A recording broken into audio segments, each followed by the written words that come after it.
Hi guys, welcome back to our channel Nick and Helmi. Today we are in Bankstown, southwest suburb of Sydney, 40 to 45 minutes train ride from the city. That's right, and a lot of you guys has told us we should be exploring the western side of Sydney because there's a lot of good food on the western side. So here we are in Bankstown, and as you probably are aware, Bankstown are predominantly Lebanese and Vietnamese food.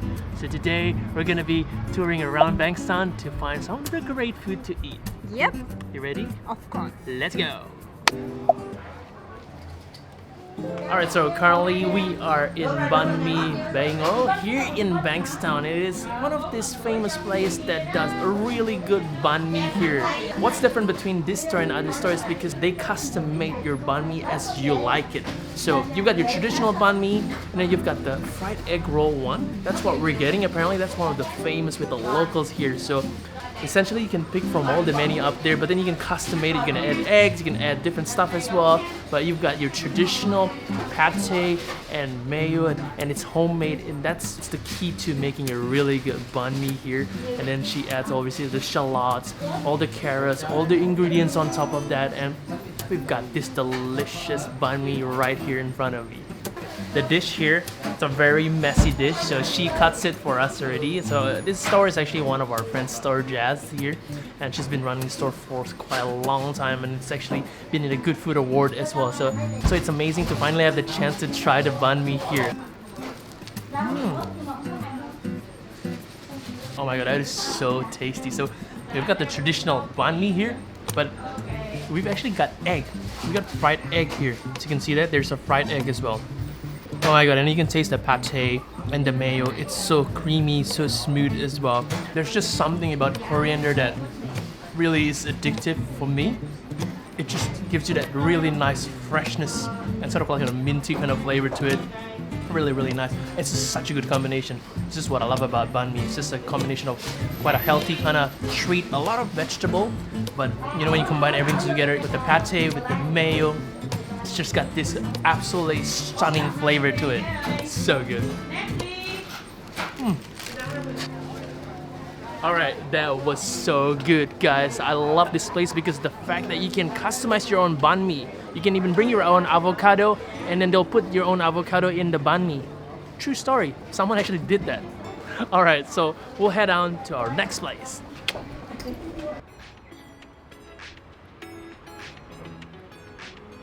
So we are now in Jasmine 1 and we're gonna have Lebanese feast. I don't know what to order, so I just ordered mixed platter, which is the best, right? So we got the lamb skewer, Kafta skewer, Shish Tawook skewer, grilled chicken pieces, and served with hummus, baba Ghanoush, garlic dip, and this is one of my favorite all the time, which is falafel, and also some tabouleh. And this place is actually halal, so there are a lot of Muslim community in this area. That's why this is actually one of the best restaurants to have halal food. Alright, first thing I love to try is obviously my favorite, which is falafel. Do you know why this is my favorite? Because I actually never tried Lebanese food before. When I came to Sydney, Australia, there's a lot of Lebanese food, right? And the first thing that I tried is actually falafel, and I fell in love with that. That's why this is my favorite. Let's try this.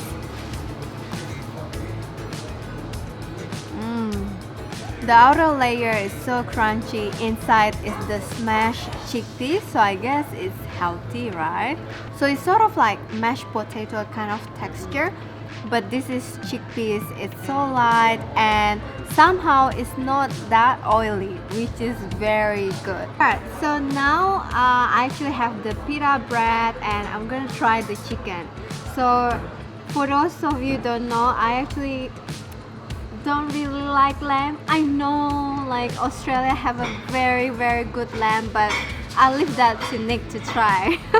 And so this is the chicken, and maybe I have some, you know, tabouleh, which is the salad, and some baba Ghanoush, which is this is the eggplant sauce.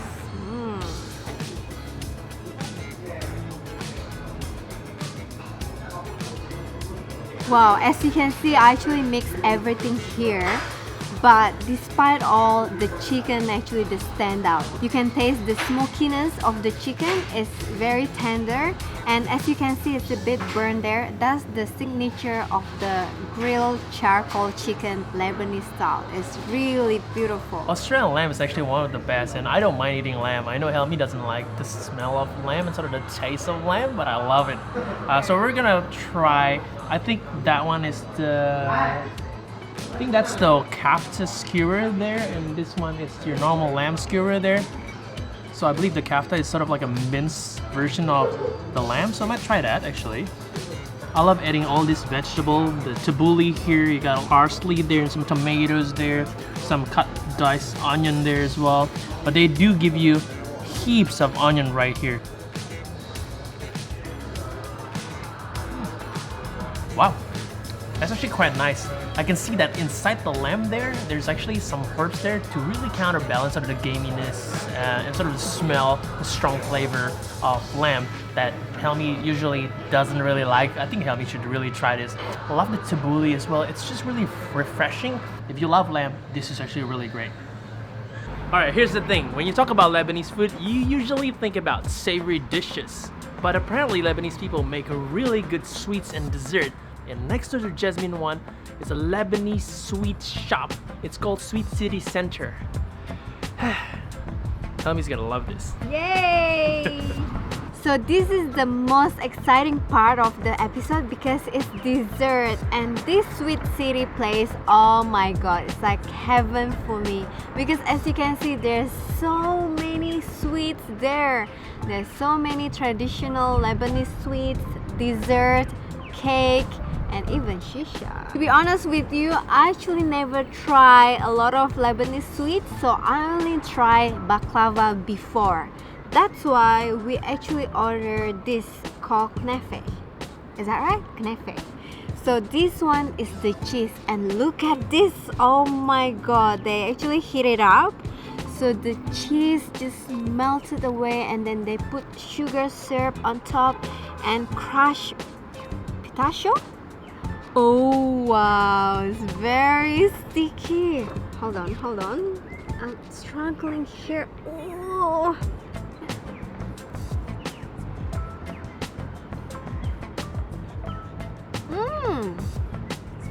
So this is my first time trying Kafta, and it's actually very interesting because you know the cheese in the middle is sort of the chewy, kind of stretchy texture, and it's quite salty, right? And then imagine they top it with the sugar syrup. Oh, and also the pastry is so crunchy, and you have the crushed pistachio. Oh my god, the combination is really good. It's quite sweet though, but I like it. Alright, so next we've got Lady's Arm. I'm actually not sure why it's called Lady's Arm, but I know they've got some sugar syrup, same like the neffe there, so it's very sweet. Maybe Lady's Arm is sweet, who knows. But it kind of looks like a spring roll there, from the outer texture there. And then on the top they've got some cream there, which kind of looks like a whipped cream, but it's actually not whipped cream. It's called ashta. So imagine the milk being boiled, and then the top part where the silky smooth part, they take it out and then they whip it into like a cream, and that's what it is. So again, they've got some grounded pistachio on top of that. So, and apparently inside the actual spring roll here, there's ashta as well, which is the cream on top of that.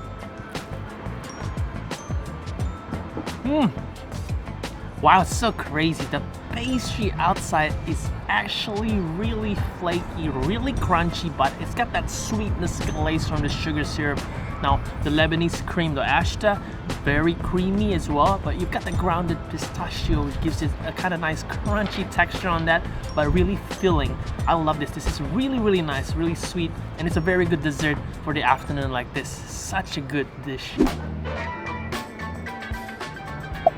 Alright, so we're heading down to this place, our next restaurant. It's an Egyptian food, something unique, something different. We've never tried Egyptian food before. This is our very first time. We saw it online, and a lot of people have recommended this as one of the authentic Egyptian food that you can try here in Bankstown. So we're gonna give that a go, and hopefully it's as good as everyone says it to be. Let's check it out. Alright, the first dish that we got here is kushari here. And kushari is like a staple Egyptian dish. I think it goes back like 1,000 years ago when they first make this dish here. So as you can see, it kind of looks like a pasta, but it's a little bit different. They got some macaroni, they got some rice, fried onions as well, and then it's got some special sauce, and I think there's some lentil inside as well. I can sort of see that as well. Seems like an explosion of flavor dish here. Oh, I love that fried onion. Really crispy. You can feel the crunch though. Really, really nice. The lentil, can't really taste it because I pretty much just swallowed it away. Very soft macaroni and a very soft pasta as well.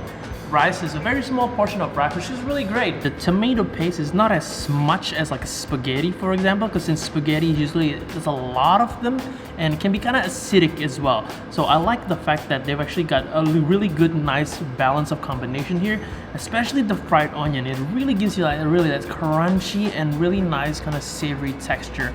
And you've got that kind of charcoaly kind of aftertaste as well. Really, really nice. So the next dish is lasagna. Well, it's Egyptian lasagna. This is actually my first time trying Egyptian food.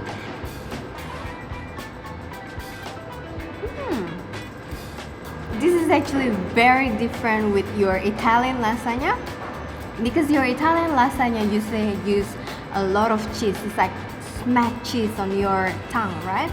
But this one here, there's no cheese. And they actually use lamb. So as you know, I don't really like lamb, but this one here is exception. It's actually not that smelly, not that gamey. You know the gamey flavor of the lamb? You can't really taste it here. I think because they also use chopped onion as well. So inside there's like penne, chopped lamb and chopped onion, and they use the white sauce, you know. It's called bechamel sauce, so which is like milk, butter and also flour. So there's no cheese and it feels like custard actually. For me, it feels like custard. But if you ask me to choose between Egyptian lasagna or Italian lasagna, I still love my cheese. So Italian lasagna, please.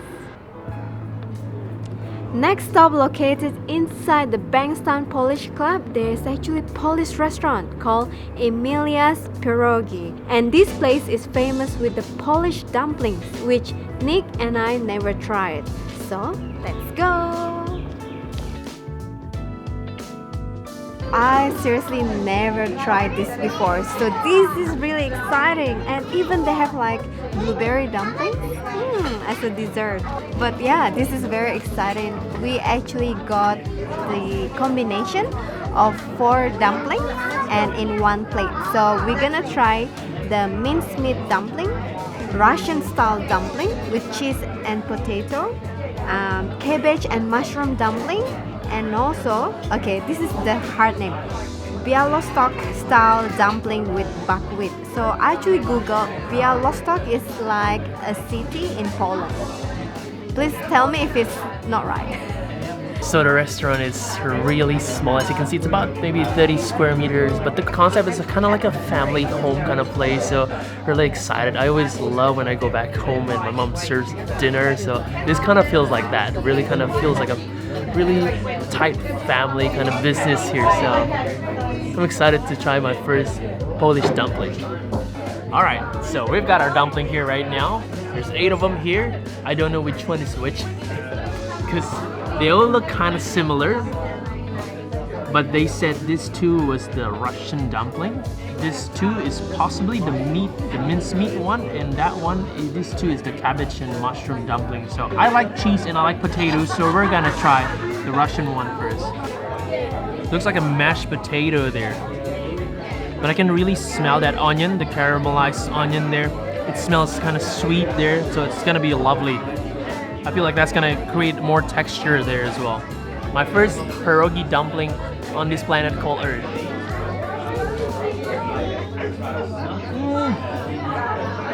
Holy, that is so good. There's a sweetness to it from the onion there, but then some cheesy hit and really kind of smooth cheesy cream inside as well. And the mashed potato really gives that really nice flavor to it. absolutely amazing. This is so good. Alright, so the last one is the mincemeat dumpling. We already cut it out. There. Oops. I guess we saved the best for the last, right? Ooh, generous feeling. Look at that, it's dropping off. Get it in, get it in. Oops. Yeah, alright. One bite.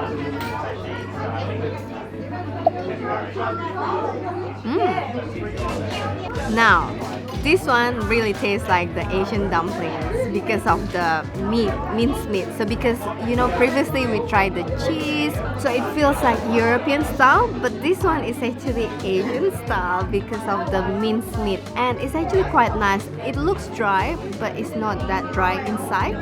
And I'm gonna keep saying this, the caramelized onion and also the bacon bits, really good. And of course, if you're in Bankstown, you have to try pho from An restaurant. We actually did an episode before. The link is up here if you haven't watched it. So thank you so much guys for watching today's episode of Bankstown Food Tour. I hope you guys enjoy, and don't forget to punch the like button, subscribe, ring the bell notification so you can get our weekly food and travel videos. Bye bye. I need to go to my boba fix.